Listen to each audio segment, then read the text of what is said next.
आज के दिन हम बिहार के सर्वे के ऊपर जो बात कर रहे हैं, आपका प्रश्न है कि सर्वे, बिहार में सर्वे जो हो रहा है कितना हद तक अच्छा होगा। देखिए, बिहार सरकार ने जो निर्णय लिया है कि सर्वे करना है, तो बहुत अच्छी पहल लिया हुआ है। लेकिन हम कह रहे हैं कि जिस तरह से उदाहरण मैं बता रहा हूँ, मेरे पास घर है ये नहीं है, ज़मीन मेरे नाम से है ये नहीं है, अब मेरे को इंदिरा आवास दे दीजिएगा तो घर बन सकता है? नहीं बन सकता है। तो बिहार में जो सर्वे के लिए जो योजना बनाया गया है, 10,000 जो कर्मचारी सर्वे वाला जो अमीन जो भर्ती किया गया है, क्या अमीन की क्वालिटी है? मुश्किल से 10,000 अमीन में 100 अमीन ही होंगे जो सही जमीन के नापी तौली वाले होंगे। तो बिहार सरकार यही तो कब सबसे बड़ा करप्शन कर रहा है, वो क्या नापी करेगा? उसके बाद दूसरी चक्कर, ये जी जमीन का आपने सर्वे कराना है, तो आपका जो जिला का रिकॉर्ड रूम सही नहीं है, आपका रजिस्टर 2 सही नहीं है, आपने जो ऑनलाइन नेट पर जो रजिस्टर 2 को आपने कंप्यूटराइज किया, क्या आपने इसको जांच बैठाया कि कितना हद तक ले सही है? कंप्यूटर में रजिस्टर 2 में बहुत सारे खामियां किया गया। आपके जमाबंदी नंबर में 50 गो आपका जो है खाता खेसरा नंबर है, उसमें एक वो खाता खेसरा का नाम लिख दिया और लिख दिया कि 2 एकड़ जमीन। अब बताइए कि इस तरह से बाकी खाता खेसरा कहाँ जाएगा? जिस खाता खेसरा का नाम लिखा वो तो मुश्किल से 10 डिसमिल जमीन है, तो बताइए वो बाकी डिसमिल जमीन किधर गया?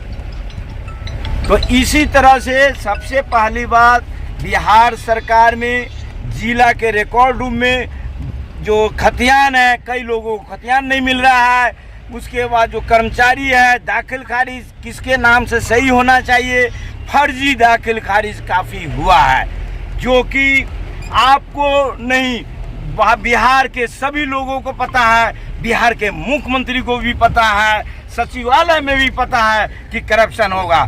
मैं अपने कुछ बातें बताऊंगा, मैं देखा हुआ हूँ और खुद ही मैंने बिहार के सेक्रेटरी में भी और आरटीआई भी लिखा था कि चंपारण जिला का ही श्रीमती रीना कुमारी है, जो फिलहाल मधुबनी जिला में पोस्टिंग है, जो ऐसा अंचलाधिकारी है जिसकी जांच कराए फर्जी काम कितना किया हुआ है, जमीन कैसे 2 नंबर जमीन लिखाया हुआ है, जमीन में भी रजिस्ट्री में भी अपना पैसा जो सही नहीं दिया है, कम पैसा में लिखाई है, और उसके टाइम में 20-20 हजार रुपया 1 कट्ठा जमीन में दाखिल खारिज में हुआ है।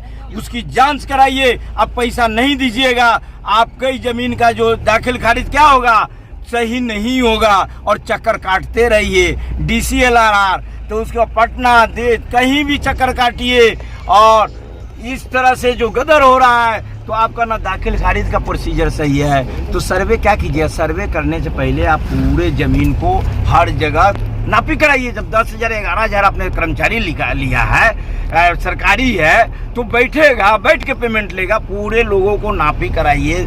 उसके सबको जो दनेर है जो सीमाप करवाइए, सीमांकन कराइए। चौहदी किसी को पता नहीं है, कोई कहीं रह रहा है, चौहदी किसी के बगल के, हमारी चौहदी में कोई अपना वाइफ के नाम से जमीन खरीदा है, कोई लड़के के नाम से खरीदा हुआ, तो आखिर सही चौहदी कैसे लिखा जाएगा? अब सही से पहले इसका रिकॉर्ड 6 महीना 1 साल करते तब ना। 1 साल 6 महीना में सर्वे नहीं होता है। पहले भी सर्वे हुआ था 15 साल लगे थे, और बिहार सरकार सोच रही है कि सर्वे द्वारा हम बिहार के जो 60% जो विवाद हो रहा है, जमीनी विवाद, उसको सुलझाएंगे नहीं, ये 99% और बीमारी फैला देंगे और झगड़ा फसाद हो जाएगा। सबसे पहली बात, जमीनी स्तर पर सर्वे करने से पहले अपनी रजिस्टर 2 को सही करें, अपनी रिकॉर्ड सही करें, और उसके बाद सीमांकन करें। अब उसके बाद हर जमीन वाले को एक पेपर दे कि रे भाई आपके नाम से इतनी जमीन है।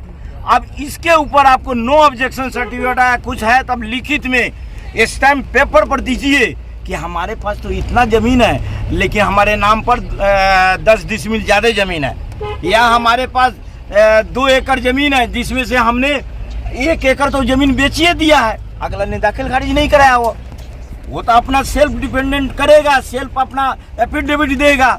इसी आधार पर आपको क्लियर हो जाएगा कि हाँ कौन ज़मीन किसके पास है, कौन नया ज़मीन खरीद लिया।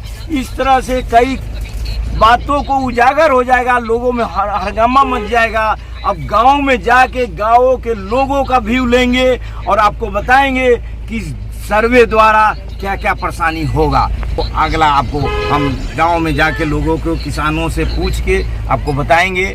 और हमारी यही है बिहार सरकार से अनुरोध है कि आप ये सर्वे करा रहे हैं तो सही तरीका को अपनाइए, अनुभवी लोगों से इसका राय मशवरा लीजिए और ज़मीनी स्तर पर सर्वे कराइए। 100 साल के बाद में सर्वे हो रहा है तो बताइए कैसे सर्वे सही होगा। जानना चाह रहा हूँ कि रजिस्टर 2 क्या है और रजिस्टर 2 ही क्यों कहा जाता है, रजिस्टर 1 कहाँ है, रजिस्टर कहाँ, ये इसके बारे में हम जानना चाह रहे हैं। बहुत अच्छा आपने प्रश्न किया है। देखिए यही चीज़ें बार बार हमारे मीडिया कर्मी, यूट्यूब चैनल बनाने वाले बताए जनता जनार्दन तो हमने समझ आएगा।